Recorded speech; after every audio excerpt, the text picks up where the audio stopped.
Hello, you guys. Welcome back to my channel. Hi, my name is Erin, and today we're going to be doing another movie review here on my channel. I like to do a lot of different video ideas and have different type of content. I do makeup videos, I talk about movies and TV shows, and I also like to share with you guys books I'm interested in reading or have read. So today I'm actually going to be doing a movie review because a movie came out recently on Netflix, which is Fear Street 1994. These are based on the Fear Street books by R.L. Stine, which I grew up reading. They're the teen books he wrote before Goosebumps. I'm pretty sure, yeah, before Goosebumps even was thought of, he was doing the Fear Street books. And as a kid and a middle schooler, I used to read the Fear Street books. I'm not most so much as a kid. As a kid, I used to read the Goosebumps books, but when I started getting a bit older, I definitely gravitated towards Fear Streets. Even though they were older than the Goosebump books, I always found them.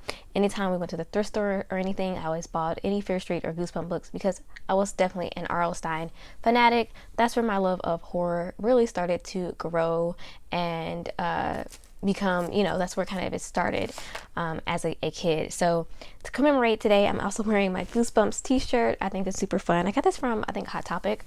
But yeah, R.L. Stine is the author of the books that this movie is based off. So it's not just one book, it is a whole series of books that deal in or revolve around a street, Fear Street, which a lot of crazy, weird, horror-esque things happen on this street, and the characters are always dealing with something happening on Fear Street or around Fear Street or in their town, Shadyside. So I'm super excited about that. I'm glad that Netflix is doing a 3-part for this. So part 1 was already out, part 2 and 3 are coming. So the first one is going to be starting in 1994. So if you're interested to see my thoughts on it, as someone that was a fan of R.L. Stine's work as well as a fan of these books, what my thoughts are on it, if you care, obviously, then just definitely keep on watching. If you like the video by the end, give it a thumbs up. Like it if you enjoyed it, obviously. Subscribe down below if you want to see more content like this. But without further ado, let me get into the things in this movie that I liked and not so much. So you guys, I definitely grew up on Goosebumps and Fear Street. I remember coming home from kindergarten and first grade every day and watching the Goosebumps series. And then I also read the books in elementary school into middle school, and I still have some Goosebumps books that I read, and Fear Street is no different. I definitely read these ones as I got a little bit older, like middle school age, but they were geared towards more of that preteen teen age group, and R.L. Stine wrote quite a lot of them. They're really, really good, and he actually wrote these before the Goosebumps books. I have quite a few here. I pulled some off of my bookshelf just to show you guys kind of the vibe that these books were giving. Very much like that 90s feel. Definitely some great cover art and really great stories too as well. Very unique stories, and I think R.L. Stine has a great mind. He comes up with all these great ideas, and being that this was such a huge part of my childhood, you can see how excited I was to see this movie coming out, and just seeing how they captured the stories overall and how they were going to compile the different, several different books into 3 movies. So that was it. I just wanted to show you guys that really quickly. So these books, if you've never read them, I definitely say give them a try, especially if you're a fan of horror. Even though these are for teens, I think that you can still find enjoyment out of them, especially if you're a horror fan. There's some really good cheesiness, some great horror tropes, and just overall goodness in these books for sure. And there are different sagas and different installments within the Fear Street books. Like this one is the Fear Hall Beginning. I think this was like a different one. There's also like there's just different like installments of the Fear Street books. I hope that makes sense. So yes, I was excited about this movie coming out, and so I watched this one with my sisters. This is the first part, 1994, that just came out. The other 2 parts are coming out within July as well, as far as I can tell. And in the movie, we're following 5 characters mostly. There's a lot of different characters that are kind of introduced, and this ideal that we have Shadyside, which is the town, the main focus of the book, and then we also have like the more well-off side of the well-off town within the story as well. I think it was called Sunnyvale. Hopefully I'm remembering that right. But I've read these books. A lot of them I read a long time ago, but I have read some of them more recently. So I do kind of have in my memory what the Fear Street books were about. And so I was looking for some of those things within the movie, and I think that the movie pretty much delivered. All right, first off, this movie is following mainly 5 characters. Like I said, we're following Dina, Sam, Josh, Kate, and Simon. And I've got some stuff written down here if you see me looking down. And they're in living in Shadyside, at least 4 of the characters are. And we're following Dina mostly as she's upset with the fact that she has recently broken off with her relationship with Sam, who moved to Sunnyvale, which is like the higher end, less sketchy town with less murders and less of a bad history, versus Shadyside, which has a bad history. And so she's dealing with this breakup type of thing, and there's a murder in the town, which is not anything new because every few decades there's a big murder or a scandal or sort of a stain that happens to the town. And so there's a murder of a girl in a mall. And so throughout the movie, we're following these kids as they start to figure out that there's something more nefarious, something more evil, which is the explanation for why their town has so many murders and why people seem to just kind of go snap. They just snap and kill people. So Josh, which is Dina's brother, he's the one that kind of has been following this and has kind of some of the answers as to why these things are happening. And it all goes back to a witch who kind of cursed the town. And that's why a lot of killings and bad things and murders and serial killers have come up. I don't know if serial killers is the right word, but killers have come up into the town and why they have such a horrid history. So it follows these kids as they're trying to deal with this, and as these kind of I won't say much more because I don't want to spoil it. But with all that being said, this movie was supposed to be set in 1994, and I think overall they captured somewhat the feeling of how it will be in 1994. I was actually born in 1994, so I can't really speak too much on it since I was a baby, obviously. But being someone that grew up in the late 90s, early 2000s, I kind of can speak on it a little bit since I was growing up in that era. And I was really a huge fan of a lot of 90s stuff, especially being that I have older sisters who really grew up in the whole 90s was their childhood, and a lot of the stuff that they loved was passed on to me and my younger sisters. So I kind of very much am connected to it. And 1994 is my birth year, so of course I was going to love this one, right? So let me go into the things that I liked. First of all, pretty good deaths and scares. If you're a horror fan, the gore in this one is not going to leave you disappointed at all. I think overall it looks pretty good. There's nothing like super overly fake looking or bad looking. There's some homages to some really good horror movies or popular horror movies from the 90s, and specifically Scream, which is another positive for me because they don't necessarily all the way copy it, but there is a really great homage to Scream in the first 15 minutes of the movie, but it doesn't like stay and harp on popular horror movies and copy them either. Like, it goes in different directions as we get further into the movie, which I think is great.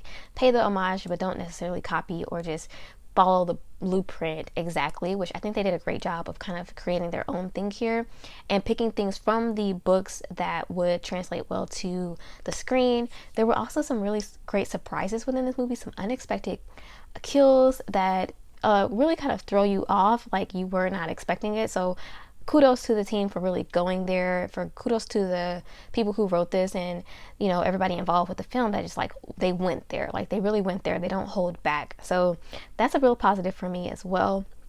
And overall, I think that the nostalgia of the books and the series and just being R.L. Stine, overall, I think they captured it really well. And just the nostalgia of it all is definitely a positive for me as well. So that, I think they did great. And also I love that from the book, like I said, it's more based in realistic life versus supernatural. But this one, it kind of combines the two evenly, more so than how the books did. So I think that was a good thing as well. The acting was sound. I don't think any of the actors did a terrible job at all. Their acting is not jarringly bad. As much as I love the Goosebumps series TV show, I hold it in such a high regard. I even put it in my 20 best shows. Honestly, the acting was not good. Let's just be honest. Some of the dialogue and acting in the Goosebumps series was bad. Just being honest. But it's something about it just being something that you grew up with that makes you just really love it. And here I can say the same thing as well. And I just love how they kind of put some of the tropes into the movie, but kind of subverted your expectations. So those are my positive things for the movie. And I really did overall enjoy this movie, which you'll see in my rating when I rate it. But there were some things in the movie that I felt did not hit the mark as much. For example, some of the characters, although the acting was good, some of them didn't feel completely authentic to the 90s. And like I said, I was born in 1994, so I can't completely speak on it. But even people that I've been watching reviews, they agreed. Like when I was watching it, I kept thinking like, this does not seem like these are kids from the 90s. It seems very much like kids that were born in the, late 2000s or in the 2000s and are Gen Z kids acting like 90s kids, which is pretty much what it is anyways. And it didn't feel very authentic to the 90s, the characters. And a lot of people that I've watched reviews on, they agreed with me. So I was like, okay, I feel validated. Like, even though I didn't grow up necessarily in the early 90s, more in the late 90s, early 2000s, I feel validated with that opinion, because a lot of other people said that were older than me and actually grew up in the 90s, the whole decade. They said the same thing. So I was like, okay, it's not just me acting crazy. It felt very much like the characters were like written as modern characters, but they were just in 1994. And there were some really great moments, callbacks to the 90s as well, like AOL. Like, I even had an AOL account. That was my first email, was AOL. But very soon, quickly after that, I got into Yahoo. So that's more of my that was my childhood. Yahoo email was my first real email that I actually used. I made an AOL email and I never actually used it. But when I got a little bit older, I made a Yahoo email. So the AOL callback was really cool. Some of the games and music in here was great for the, it was very much 90s feeling. But I just feel like the characters themselves, they weren't selling it to me. They were not selling it to me at all. And like I said, when I said that they got some supernatural stuff in here, the books more leaned on realism. So that was kind of a little bit of a mixed thing for me. I don't know. I think if I had just seen a little bit more of like how the creepiness of it being like just your everyday neighbor that could be killing you, which they did include that. I'm not saying that they didn't, but I think it would have been more of that aspect. I think that would have been a little bit closer to how the books were. One of my negatives for it, some of the humor as well, it didn't really make me laugh that much. The kids, like I said, the kids are they seem like really cool. Like, the characters themselves were not bad. I didn't love all of them, not gonna be honest, but the characters themselves, like, I didn't want them to die. Let's say that. Not that I related to them all, but I didn't want them to die. So I think that they won in that aspect of, you kind of connected with the characters in a way that like they seem like just normal kids, everyday kids, and they're just living their lives and they don't deserve to die. But at the same time, some of them were honestly kind of annoying, and like I said, they were not selling me that they were born in the 90s. So overall, I did enjoy this movie. I really did. I think that if you're a horror fan, you're definitely going to enjoy this. If you're a fan of the Fear Street books, I think you will still enjoy this, although I don't think it'll completely satisfy you, and that's the way I felt. I don't think it completely got me there all the way. I'm excited for the next two parts for sure, and I hope that those parts just bring a little bit more to the table and pull a little bit more from the books. I'm excited to see where they're gonna go. I feel like the second part looks really, really good, and the second part is set in 1978, I believe. So we're going back in time, and then the third part is going to be set in 1666. So it's the beginning, which I've read those beginning books as well, like how the town became cursed and stuff like that. I'm really hoping they kind of pull more from, especially for the 1666 one, pull more from the three books that was based on, or it's going to be based on, and get a lot more of the stuff that kind of set the foundation for these books. I really hope they do. But overall, I would rate this one like a B-. That's a pretty good grade for me. B- or C+. I think that's solid. It is enjoyable. It's entertaining. It's just something a little bit missing. So, what do you guys think? Have you watched this movie? How did you enjoy it? Were you like me, that you were surprised with some of the deaths? I tried to keep this as spoiler-free as possible, so not giving away any major plot points, but very, very surprising movie, and I actually really enjoyed it. I just hope that they do a little bit more in the next two parts. Thank you guys so much for watching this video. Give it a thumbs up if you liked it. Hit the subscribe button if you want to see more content like this from me and see how I review the next two parts as well. And I will check you guys out in the next video very, very soon. Stay safe. Adios.